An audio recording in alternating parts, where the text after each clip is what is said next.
Now to Taiwan, it wants people to learn English and it's ready to spend almost $1 billion to push for it. The government says it wants to make Taiwan bilingual and it has set a deadline for this, the year 2030. This money, the $1 billion, will be spent over the next 5 years.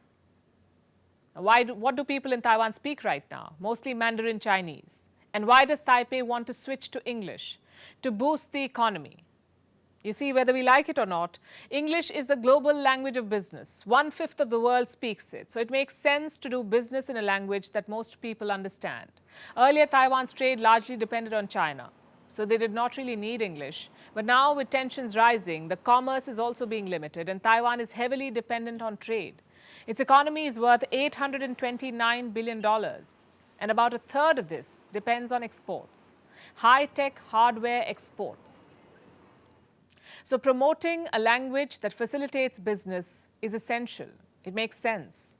Taiwan sees multiple benefits from its switch to English. It will help domestic companies do well abroad. It will attract more foreign investments and tourists. And it will make Taipei more competitive. Who are they competing with? Other Asian economic powers like Hong Kong, Singapore, the Philippines and India. All former colonies and all with a large number of English speakers. In fact, Hong Kong is trilingual. They speak English, Mandarin and Cantonese. It's a byproduct of Hong Kong's complicated legacy, but definitely a boon when it comes to business. Then we have Singapore. It got independence in the year 1965 and since then it has promoted English as its main language. Again, this was for economic purposes and the results are evident. Next on our list is the Philippines. It was colonized by the US. After independence in 1946, Manila stuck to English. And then there's India.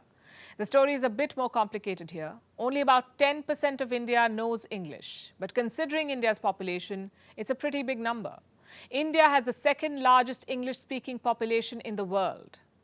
It's a massive market that foreign firms want to tap into. Also a source of English-speaking labor. Although our relationship with English is complicated, and this could be true for all former colonies. English is both a reminder of colonial oppression and a route to upward mobility. The oppression part is obvious, but the language has allowed some of us to thrive economically. The go-to example in India is a list of Indian origin CEOs, helming US giants, Microsoft Satya Nadella, Google Sundar Pichai, Indra Nooyi, Ajay Banga, Shantanu Narayan. It's a long list, and no matter how good their other skills are, which are obviously good, they wouldn't be there if they did not know how to speak English.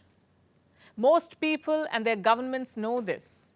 Around the world, countries work on their English language proficiency to attract businesses and investment.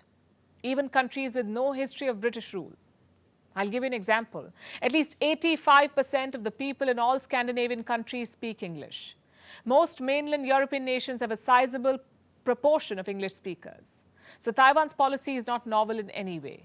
But their timeline, we say, is ambitious. 7 years to teach English to millions of people is unheard of. Even Singapore, with a century and a half of British rule, took decades to make most citizens English speakers.